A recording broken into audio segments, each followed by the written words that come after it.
देखो बच्चों, कठिन सवाल आसान जवाब। क्योंकि गणित हुआ आसान रे बच्चों, गणित हुआ आसान। अंकों का है खेल निराला, जोड़ घटाओं ने क्या कर डाला। क्योंकि गणित हुआ आसान रे बच्चों, गणित हुआ आसान। शून्य का है खेल अजब, अंकों के संग करे गजब। कभी अंकों को शून्य बनाता या अंकों का मान बढ़ाता। क्योंकि गणित हुआ आसान रे बच्चों, गणित हुआ आसान।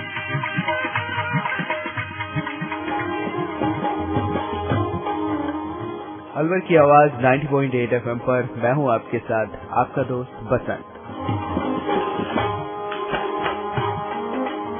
गणित हुआ आसान के एक और अंक के साथ फिर से हम जुड़ गए हैं आप ही के अलवर की आवाज 90.8 FM पर।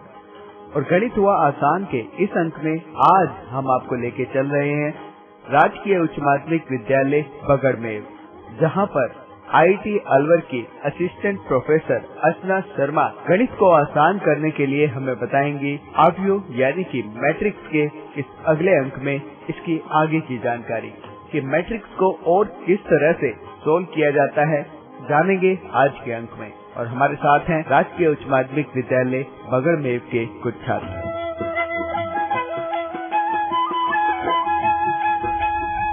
नमस्कार बच्चों। नमस्कार। मेरा नाम अर्चना शर्मा है। मैं IIT कॉलेज से आई हूँ, मैथमेटिक्स ऑफ डिपार्टमेंट से हूँ। और आज हम लोग अब गणित हुआ आसान के इस अंक में मैट्रिक्स पे आगे चर्चा करने जा रहे हैं। मैट्रिक्स आप लोग जानते हैं, कल हम लोगों ने सीखा था क्या था मैट्रिक्स का मतलब। आव्यूह। क्या मतलब था बेटा। आव्यूह। ठीक है, तो कल हमने कुछ अपने दैनिक क्रियाकलापों से ये सीखा कि आपके आसपास भी कई ऐसे एक्टिविटीज हैं, कई ऐसे एक्सपेरिमेंट्स हैं जिनको आप आव्यूह की तरह देख सकते हैं। ठीक है बेटा, आज हम लोग अपने इस अंक को आगे बढ़ाने से पहले आप लोगों का परिचय लेते हैं। आप अपना नाम बताएं। मेरा नाम विनोद कुमार है, राजकीय उच्च माध्यमिक विद्यालय बगड़मेव में पढ़ता हूँ। मेरा नाम हामिद खान है और मैं राजकीय उच्च माध्यमिक विद्यालय बगड़मेव में पढ़ता हूँ 12th क्लास में। आप बताएं आपका नाम। मेरा नाम अजरुद्दीन है, मैं राजकीय उच्च माध्यमिक विद्यालय बगड़मेव में पढ़ता हूँ और साइंस का स्टूडेंट हूँ। मेरा नाम अनवर है, मैं राजकीय उच्च माध्यमिक विद्यालय बगड़मेव में पढ़ता हूँ, मैं कक्षा 12 का छात्र हूँ। मेरा नाम रवि कुमार है, मैं राजकीय उच्च माध्यमिक विद्यालय बगड़मेव में पढ़ता हूँ, 12th B का छात्र हूँ। मेरा नाम गजेंद्र सिंह है, मैं राजकीय उच्च माध्यमिक विद्यालय बगड़मेव में पढ़ता हूँ और कक्षा 12 का विद्यार्थी हूँ।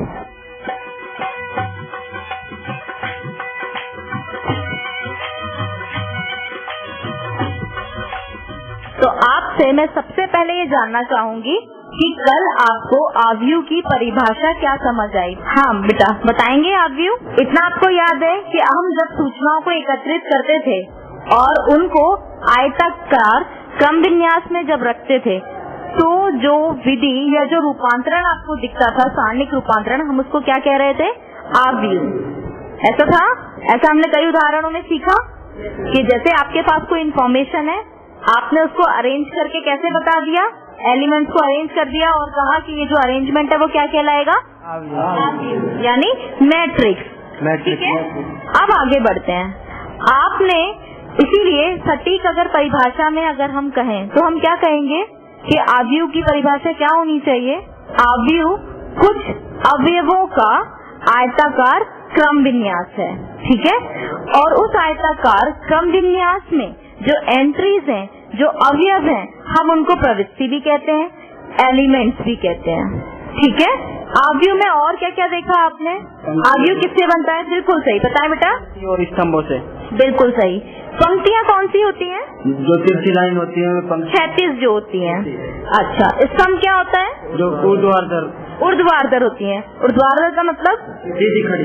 सीधी खड़ी, इसका मतलब जो ऊपर से नीचे की ओर जो क्रमागत लगे हुए अंक हैं उनको हम किस में काउंट कर रहे हैं, स्तंभों में काउंट कर रहे हैं। बिल्कुल सही। ठीक है बेटा, अब हम आगे की ओर बात करते हैं और कुछ उदाहरणों की चर्चा भी करते हैं।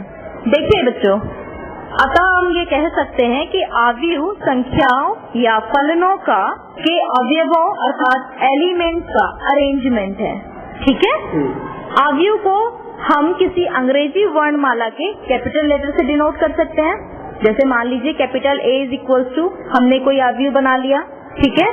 आव्यूह में क्षैतिज रेखाएं होती हैं, आपने मुझे बताया। आव्यूह में ऊर्ध्वाधर रेखाएं होती हैं, जिनको क्रमशः हम पंक्तियां व स्तंभ कहते हैं। अब मैं एक एग्जाम्पल आपके सामने यहाँ लिखने जा रही हूँ और आपको बताना है उसमें कितनी पंक्तियां हैं और कितने स्तंभ हैं, ठीक है। सबसे पहले मुझे आव्यूह लिखने के लिए उसे कोई नोटेशन देना होगा, कोई संकेत या प्रतीक देना होगा। उसे हम किससे प्रदर्शित करेंगे? कैपिटल लेटर से। वेरी गुड बेटा। जैसे फॉर एग्जाम्पल हमने मान लिया कैपिटल ए। कैपिटल ए बराबर फॉर एग्जाम्पल आप मान लीजिए एक्स, जो आपके पास ये जो आव्यूह है, आव्यूह का जो पहला एलिमेंट है, पहला अवयव है, वो क्या है? एक्स। अब हम सबसे पहले क्या करेंगे? पंक्ति लिखना शुरू करेंगे। पहली पंक्ति मान लीजिए एक्स और उसके बाद लिखा मैंने 0, उसके बाद मैंने लिखा 1 + x। एक्स के नीचे दूसरी पंक्ति का एलिमेंट है, ठीक है। दूसरी पंक्ति के बाईं ओर, बाईं होगा या दाईं? आपकी तरफ से देखें तो कैसा है? दाईं ओर है आपकी तरफ से, ठीक है। तो दाईं ओर कैसा? कोई हमने अंक ले लिया 1, उसके बाद आया, अब हमने क्या किया? कोई भी और दूसरा अंक ले लिया x², ठीक है। और यहाँ पर मैंने फिर से लिख दिया 0। अब जो आपको आव्यूह दिख रहा है, उस आव्यूह में पहली पंक्ति के जो अवयव है वो कौन कौन से हैं? x और 0। दूसरी पंक्ति के अवयव कौन से हैं? 1 + x और 1। तीसरी पंक्ति के अवयव कौन से हैं? x² और 0। बिल्कुल सही। आप मुझे बताइए कि आपके सामने जो अवयवों से जो आव्यूह बनाया गया है, उस आव्यूह में, आव्यूह ए में कितनी पंक्तियां हैं और कितने स्तंभ हैं? आप बताएं बेटा, क्या नाम है आपका? हामिद खान। हाँ हामिद, आप बताइए कितनी पंक्तियां हैं? 3 पंक्तियां और 2 स्तंभ हैं। बिल्कुल सही।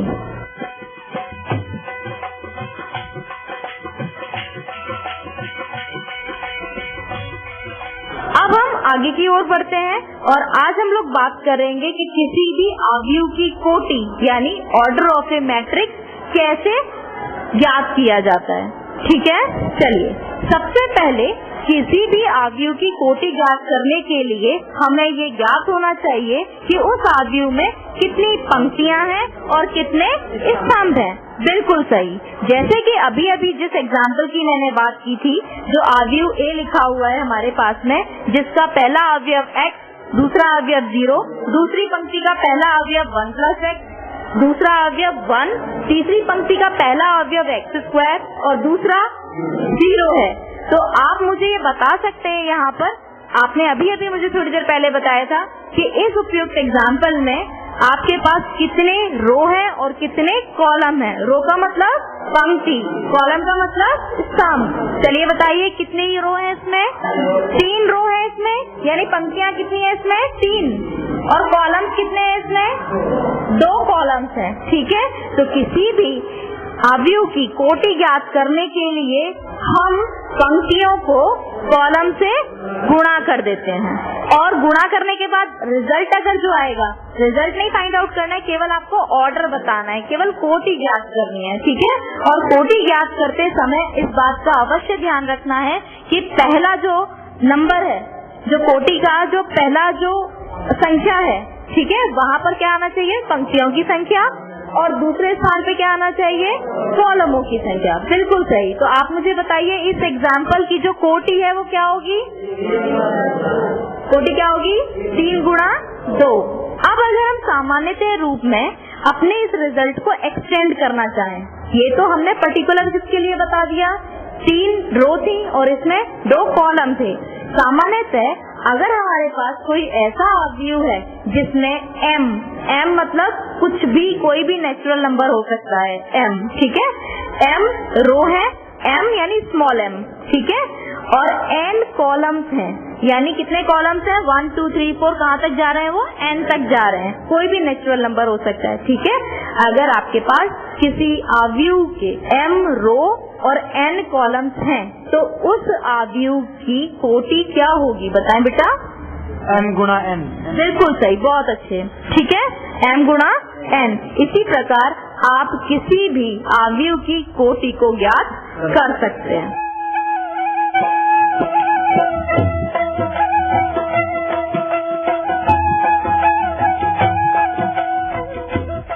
अब हम नेक्स्ट एग्जाम्पल पे पहुंचते हैं।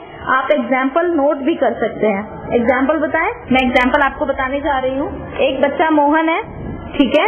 उसने 3 महीनों में जून, जुलाई, अगस्त में फिजिक्स, केमिस्ट्री व मैथ्स की किताबें पढ़ी। किस किस की किताबें पढ़ी हैं? फिजिक्स, केमिस्ट्री, मैथ्स की किताबें। कितने महीनों में? 3 महीनों में, जून, जुलाई और अगस्त। ठीक है। वह कुछ किताबें ऑनलाइन पढ़ता है। ऑनलाइन मतलब समझ गए, सीधे कंप्यूटर से पढ़ता है। और कुछ किताबें उसने अपनी लाइब्रेरी से ली हुई हैं। ठीक है। अब मैं यहाँ पर आपको उसकी जो सूचना एकत्रित की है वो सूचना मैं यहाँ पर बोर्ड पर लिख रही हूँ और आपको बताना होगा कि हम उसकी पूरी सूचना को कैसे ऑडियो विधि से इजीली प्रेजेंट कर सकते हैं। आप कर पाएंगे? क्योंकि आपने पहले भी सीखा है कि ऑडियो कैसे बनाया जाता है। ठीक है। और सूचना एकत्र करने के बाद में पहले आप मुझे ऑडियो बताएंगे और फिर ऑडियो की कोटि बताएंगे। बिल्कुल सही। तो मैं आपके लिए लिखने जा रही हूँ, आप लोग लिख लीजिए अपनी अपनी कॉपीज में। हाँ तो बच्चों प्रॉब्लम लिखना शुरू करिए आप। सबसे पहले हमने लिखा सब्जेक्ट फिजिक्स, केमिस्ट्री, मैथ। ठीक है। उसके जस्ट सामने हम अब टेबल बनाने जा रहे हैं कि मोहन ने जून में ऑनलाइन किताबें कितनी पढ़ी और लाइब्रेरी से किताबें कितनी पढ़ी। ठीक है। फिर उसके बाद जुलाई का ब्यौरा देंगे, फिर उसके बाद अगस्त का ब्यौरा देंगे। ठीक है बेटा, लिखना शुरू करिए। लाइब्रेरी की बुक और ऑनलाइन बुक। ऐसे ही जुलाई में भी लिखेंगे लाइब्रेरी की बुक और ऑनलाइन बुक। ठीक है। ऐसे ही अगस्त महीने में लिखेंगे लाइब्रेरी की बुक, ऑनलाइन बुक। तो सबसे पहले फिजिक्स की, सबसे पहले हम किसके महीने की बात करेंगे? जून के महीने की। सबसे पहले हम किसका ब्यौरा लेंगे? जून के महीने का। जून के महीने में 2 ऑप्शन दिख रहा है आपको, लाइब्रेरी की बुक और ऑनलाइन। ठीक है। तो सबसे पहले किसके बारे में बताएंगे कि फिजिक्स की लाइब्रेरी से कितनी बुक ली और ऑनलाइन बुक कितनी पढ़ी। ठीक है। तो सबसे पहले क्या करेंगे, लाइब्रेरी से उसने 2 बुक ली और ऑनलाइन उसने 4 बुक पढ़ी। ठीक है। अब आएंगे केमिस्ट्री पर, लेकिन अभी हम किस पे काम कर रहे हैं? जून के लिए। ठीक है। तो केमिस्ट्री का मुझे बताओ, केमिस्ट्री में लाइब्रेरी में कितनी किताबें पढ़ी?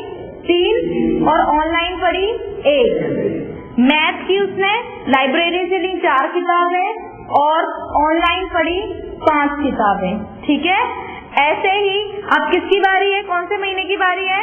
जुलाई की। जुलाई में लिखी है उसने फिजिक्स की ऑनलाइन बुक कितनी पढ़ी और लाइब्रेरी की बुक कितनी पढ़ी। देखिए जुलाई के महीने में मोहन ने फिजिक्स की लाइब्रेरी से बुक 3 ली और ऑनलाइन बुक 2 ली।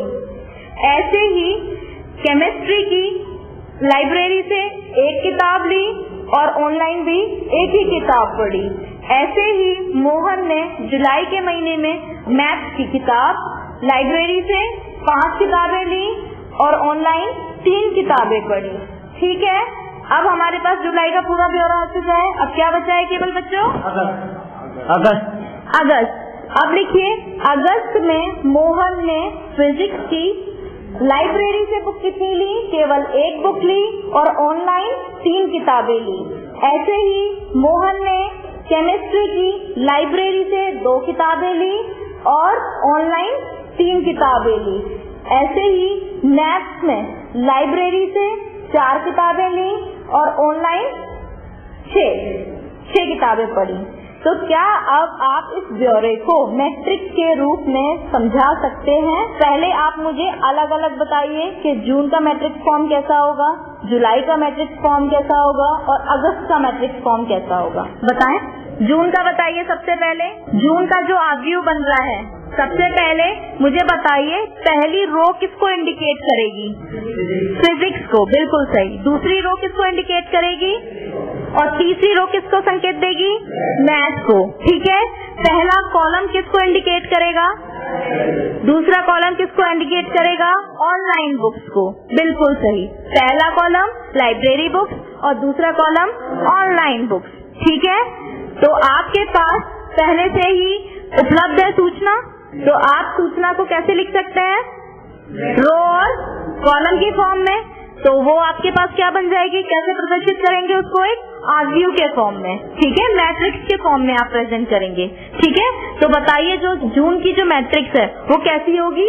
2, 4, 3, 1, 4, 5। ये अंक हमने कैसे बताए हैं, ये संख्याएं कैसे बताई हैं हमने, पंक्ति वाली, ठीक है ना। कैसे बताया है हमने, पंक्तियों में बताया है। पहली पंक्ति 2 और 4, दूसरी पंक्ति 3 और 1, और तीसरी पंक्ति 4 और 5, ठीक है।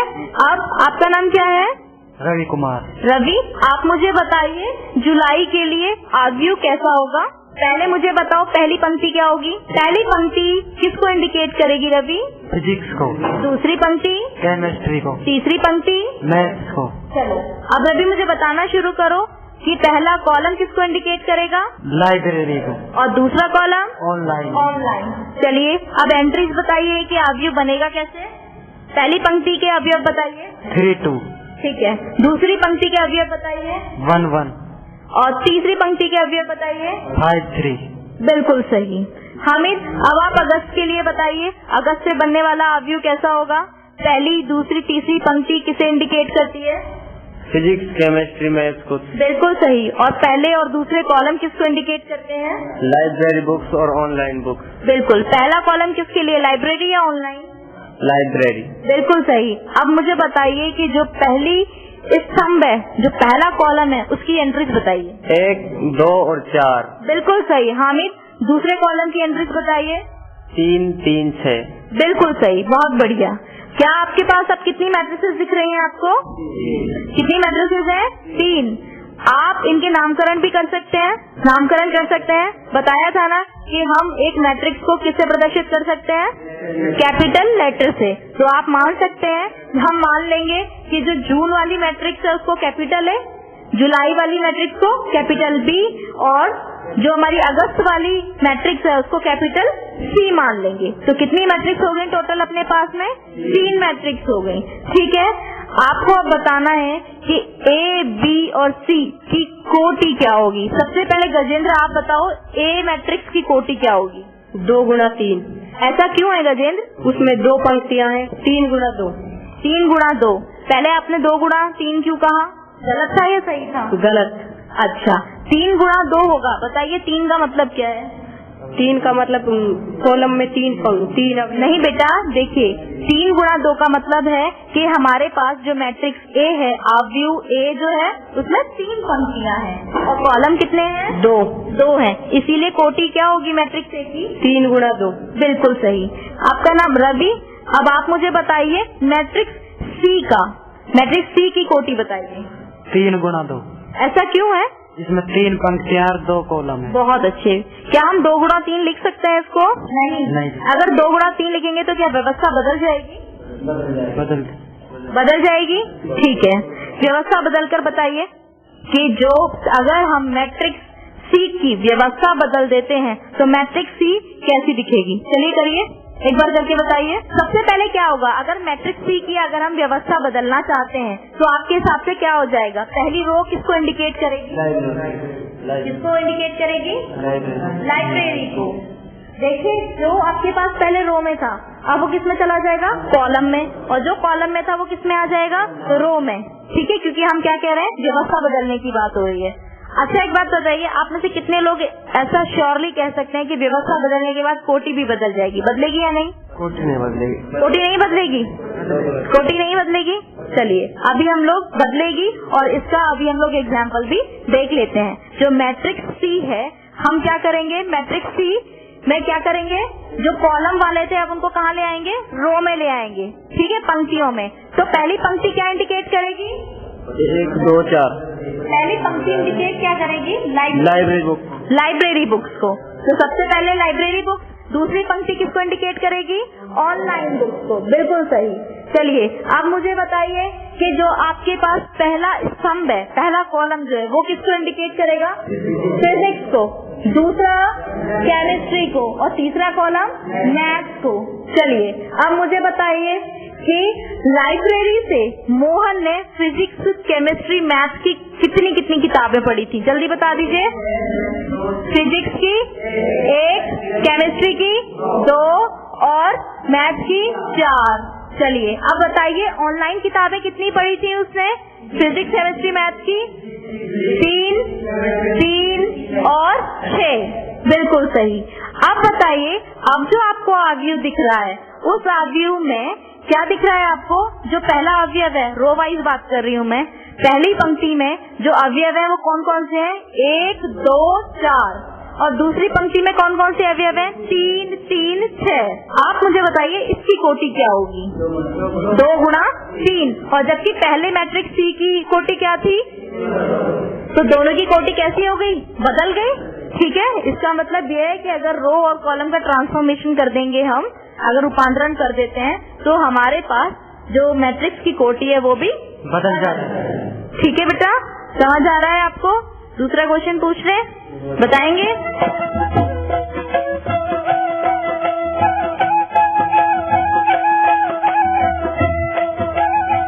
अब जो मैं उदाहरण बताने जा रही हूँ ध्यान से सुनिएगा उसको, ठीक है? और फिर एंट्रीज लिख सकते हैं।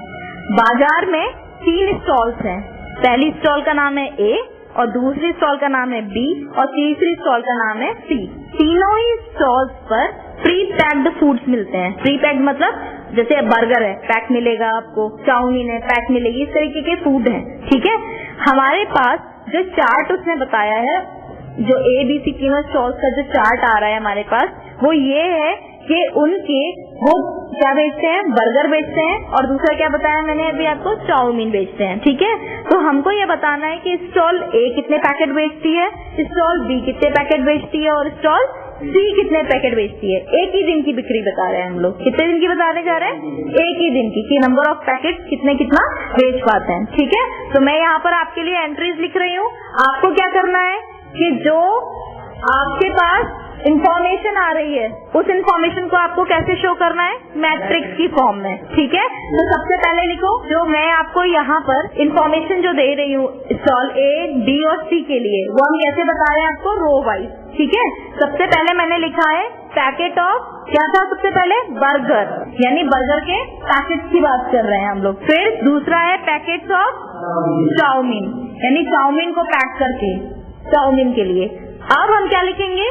कॉलम्स बनाएंगे। कॉलम कैसे होंगे? सबसे पहले स्टॉल ए, फिर स्टॉल बी, फिर स्टॉल सी। कितने कॉलम हो गए?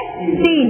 अब हमको ये बताना है कि स्टॉल ए और बी और सी तीनों पर ही सेम कंटेंट मिलते हैं। तीनों ही क्या बेच रहे हैं? बर्गर और चाउमीन। अब हमको ये बताना है कि स्टॉल ए, बी, सी कितने कितने पैकेट बर्गर के बेच पाते हैं और कितने कितने पैकेट चाउमीन के बेच पाते हैं। लिख लीजिए आप। स्टॉल ए में लिखिए, सबसे पहले हम बताने जा रहे हैं packets of burger. Packets of burger का मतलब ये है स्टॉल ए, बी और सी ने कितने कितने पैकेट सेल किए, किसके? बर्गर के। तो सबसे पहले स्टॉल ए ने 20 पैकेट्स बेचे, किसके? बर्गर के। स्टॉल बी ने केवल 15 पैकेट्स बेचे, किसके? बर्गर के। स्टॉल सी ने बर्गर के केवल 10 पैकेट्स ही बेचे। क्लियर है? अब नेक्स्ट सुनिए, स्टॉल ए ने, जो स्टॉल ए है उसने चाउमीन के एक भी पैकेट नहीं बेचा। क्या हो गया? 0। अब स्टॉल बी ने चाउमीन के 12 पैकेट बेचे। स्टॉल सी ने चाउमीन के 25 पैकेट्स बेचे। क्लियर है? इन्फॉर्मेशन आ गई आपके पास में। आपको इस इन्फॉर्मेशन को मैट्रिक्स फॉर्म में एलोबरेट करके बताना है, और जो मैट्रिक्स आप बनाएंगे उसकी आपको क्या बतानी होगी? ऑर्डर या कोटि बतानी होगी। ठीक है, स्टार्ट करो और बताओ मुझे मैट्रिक्स कैसे बनेगी। सबसे पहले मुझे बताइए मैट्रिक्स कैसे बनी, मैट्रिक्स को कैसे प्रेजेंट करोगे? हामिद आप बताओ। पहली पंक्ति तो पैकेट ऑफ बर्गर को प्रदर्शित करती है तीनों स्टॉलों में, और दूसरी पंक्ति चाउमीन को। ठीक है, तीनों स्टॉलों में, और जो कॉलम है ये स्टॉलों में, हाँ स्टॉल को प्रदर्शित करते हैं। ठीक है, ए कॉलम, बी कॉलम, सी, ये तो हमारे कॉलम्स बन जाएंगे। ये कॉलम्स बन जाएंगे स्टॉलों के। वो हमारे क्या बन जाएंगे? रो बन जाएंगे, पंक्तियां बन जाएंगी। ठीक है, और आप इजीली मैट्रिक्स को किसी भी कैपिटल लेटर से शो करके बता सकते हैं। जैसे फॉर एग्जांपल मैं मान लूं कि ये हमारी मैट्रिक्स ए है, और मैट्रिक्स ए के जो कंटेंट है, जो एलिमेंट्स है, वो क्या क्या है? 20 रो वाइज 20, 15, 10 और 0, दूसरा जो रो है 0, 12 और 25। अब ये बताइए कि यहाँ पर आपके पास, आपको ये पता चल गया कि इसमें रो कितनी है? रो कितनी है बेटा? रवि आप बताओ। 2 रो है। 2 रो है। और कॉलम्स कितने हैं? 3 है। गजेंद्र बताओ कोटि क्या होगी? इसकी 2 गुणा 3। बिल्कुल सही। और व्यवस्था बदल दें तो? व्यवस्था बदल दे तो 3 गुणा 2। बिल्कुल सही। इसका मतलब फिर अब 3 गुणा 2 हो जाएगी व्यवस्था बदलने के बाद, ऐसा कह रहे हैं आप? तो उसका मतलब क्या हुआ? वहाँ पर पंक्तियों की संख्या कितनी हो जाएगी व्यवस्था बदलने के बाद? पंक्तियों की संख्या 3। और स्तंभों की संख्या कितनी हो जाएगी? 2 हो जाएगी। 2। बिल्कुल सही। समझ में आया यहाँ तक आपको?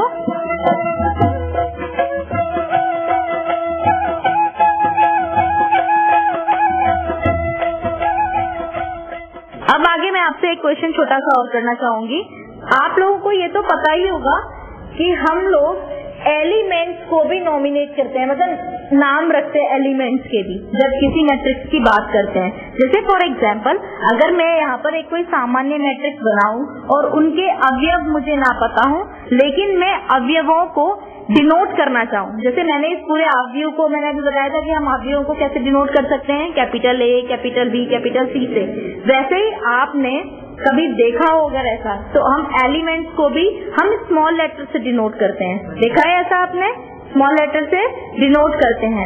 और आपने ये भी देखा होगा उस स्मॉल लेटर से आप ये पता लगा सकते हैं कि ये लेटर अवयव के कौन से एलिमेंट की बात कर रहा है, यानी कि वो एलिमेंट अवयव की कौन सी पंक्ति और कौन से स्तंभ में स्थित है। फॉर एग्जाम्पल अगर मैं आपको अवयव ना बताऊं और अगर मैं सिर्फ आपसे ये कहूं कि कोई अवयव A है और उसका एक एलिमेंट यानी अवयव 4 है, क्या बात कर रही हूँ मैं? 4 है। तो अगर मैं आपसे ये कहती हूँ कि जो मेरी मैट्रिक्स है, मेरी मैट्रिक्स 3x3 की है, क्या आप बता पाएंगे फिर भी कि 4 कौन सा एलिमेंट होगा? नहीं बता सकते। और इन्फॉर्मेशन चाहिए ना अभी आपको ये जानना जरूरी है कि या तो वो मैट्रिक्स पूरी लिख कर दूं मैं आपको, तो आप बताओगे कि 4 कहाँ पर स्थित है, या मुझे ये बताना पड़ेगा पहले से ही कि 4 की पोजीशन क्या है, स्थिति क्या है ना? फॉर एग्जाम्पल अगर मैं आपसे ये कह दूं कि ये मैट्रिक्स के तीसरी रो में है और दूसरे कॉलम में है, तो शायद आप इजीली लिख सकते हैं। अब मैं नोटेशन साइन बताने जा रही हूँ। अगर मैं किसी एलिमेंट को बताना चाहती हूँ कि अवयव में इसकी स्थिति कहाँ है, ये अवयव में कहाँ स्थित है, कौन से रो या कौन से कॉलम में है, तो हम जो नोटेशन साइन लेते हैं, जो सांकेतिक जो मान लेते हैं, वो कैसे होते हैं हमारे? जैसे मान लीजिए फॉर एग्जाम्पल मैंने स्मॉल ए ले लिया, स्मॉल ए, और इसके नीचे मेरे को सुपरस्क्रिप्ट लिखनी होगी 3 और 2। इसका मतलब क्या है? नीचे, ए के नीचे, ठीक है ना? A 3 2। इसका मतलब क्या हुआ कि ये कौन सा एलिमेंट है? तीसरी पंक्ति का और दूसरे कॉलम का। बिल्कुल सही। बता सकते हैं आप ऐसा? चलिए, तो आपके जो पहला वाला उदाहरण है, पहले उदाहरण पे जाइए जहाँ अभी हम स्टॉल की बात कर रहे थे, जहाँ हम स्टॉल्स की बात कर रहे थे, वहाँ मुझे बताइए उस अवयव को आप कोई नाम दे दीजिए। नाम बताइए, क्या दिया आपने अवयव को नाम? A B C कुछ भी दे दीजिए। A, कैपिटल A, ठीक है, A नाम दिया है आपने। A बराबर अवयव बताइए कौन कौन से एलिमेंट हैं? रो वाइज बता रहे हैं या column wise? Column wise. Column wise बताओगे। पहले कॉलम में बताओ कौन कौन से एलिमेंट? 20 0, दूसरे 15 12 और तीसरे 10 25। 10 और 25। आप इस अवयव में, अवयव A में जो अभी हमने पहला उदाहरण पढ़ा था स्टॉल से रिलेटेड, उसमें मुझे बताइए कि A मैंने कोई मान लिया है, स्मॉल a ले लिया है, A22 का मान क्या होगा? A22 का पहले मतलब बताओ आप। दूसरी पंक्ति और तीसरा कॉलम। A22 दूसरा पंक्ति दूसरा कॉलम। बिल्कुल सही, यानी दूसरी पंक्ति है और दूसरा ही कॉलम है, और हमें ये पता करना है कि दूसरे रो और दूसरे कॉलम में ही कौन सी संख्या स्थित है। बताओ जरा कौन सी है? 12। कौन सी है? 12। बिल्कुल सही। रवि आप मुझे बताओ, इसी एग्जाम्पल में आप मुझे बताओ कि A23 का मतलब क्या हो? दूसरी पंक्ति और तीसरे कॉलम का अवयव का मान बता। जल्दी बताइए, दूसरी पंक्ति और तीसरे कॉलम में कौन उपस्थित है? 25। Very good. गजेंद्र आप मुझे बताइए A11 का मान? A11 का मान 20। 20। A11 का मतलब क्या होता है? पहली पंक्ति और पहला। Very good. बेटा आपका नाम क्या है? अनवर। अनवर, आप मुझे बताइए 821 का मान। पहले मुझे बताओ 821 का मतलब क्या हुआ? 821 दूसरी पंक्ति पहला स्तंभ। दूसरी पंक्ति पहला स्तंभ। बताओ जरा कि क्या मान है? क्या मान है? 0। 0, बिल्कुल सही। क्या इस मैट्रिक्स में, ये जो मैट्रिक्स आपके पास है 2 गुणा 3, क्या इसमें 833 प्रेजेंट हो सकता है? क्यों नहीं हो सकता? इसमें केवल 2 पंक्तियां थी। Very good. और हम किसकी बात कर रहे हैं? तीसरी पंक्ति के एलिमेंट की बात कर रहे हैं। बिल्कुल सही, बहुत बढ़िया। तो आज आप लोगों को समझ में आया कि अवयव की कोटि हम कैसे ज्ञात कर सकते हैं, हाँ, और एलिमेंट्स को कैसे बता सकते हैं कि अवयव अवयव में कहाँ स्थित होगा, उसकी स्थिति का पता लगा सकते हैं, कर सकते हैं ऐसा? ठीक है, तो आप लोगों को समझ आया जो मैंने बताया आपको? बहुत समझ में आ गया आपको? आपका बहुत बहुत धन्यवाद। अगले अंक में हम फिर से इसके आगे बढ़ेंगे, चर्चा करेंगे और सीखेंगे कि अवयव कितने प्रकार के होते हैं। ठीक है बच्चों, क्या सीखेंगे अगले अंक में हम लोग? अवयव कितने प्रकार के होते हैं। ठीक है, जैसा कि मैंने पिछले अंक में कहा था कि आप अपने आसपास भी ऐसे बहुत से उदाहरण देख सकते हैं जहां आपको अवयव की स्थिति नजर आएगी। कुछ बता सकते हैं आप लोग भी, ऐसा कुछ बता सकते हैं आसपास में ऐसा कुछ लगता हो आपको? जैसे क्यारियां पंक्ति वाइज होती हैं और कॉलम भी पंक्ति वाइज होते हैं। प्रेयर करते हैं, प्रार्थना, वो भी कैसा है? मैट्रिक्स फॉर्म बन सकती है। कुछ और सोच के बताओ, कुछ और याद आ रहा हो? एग्जामिनेशन हॉल का दृश्य। और बताओ, सिनेमा हॉल किसी जाते हैं, पिक्चर देखने जाते हैं? नहीं देखिए, नहीं देखते, क्लासरूम। बिल्कुल सही। ठीक है बच्चों, चलिए तो आज के लिए इतना ही। अगले अंक में फिर हम आगे की ओर चर्चा करेंगे, अपने अवयव के प्रकार पढ़ेंगे और उससे आगे भी सीखेंगे। तब तक के लिए आपके लिए नमस्कार और अच्छे से पढ़िए और अपना ध्यान रखिए। नमस्ते मैडम जी। नमस्कार। Thank you.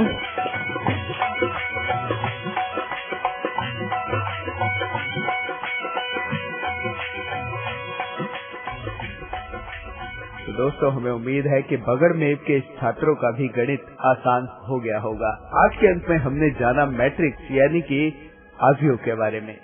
इस विषय के बारे में आपको बता रही थी IIT अलवर की असिस्टेंट प्रोफेसर अर्चना शर्मा और साथ में थे हमारे राजकीय उच्च माध्यमिक विद्यालय बगड़ मेव के कुछ छात्र। ये प्रोग्राम भारत सरकार के विज्ञान एवं प्रौद्योगिकी विभाग द्वारा प्रेरित एवं समर्थित किया गया। आपको ये प्रोग्राम कैसा लगा?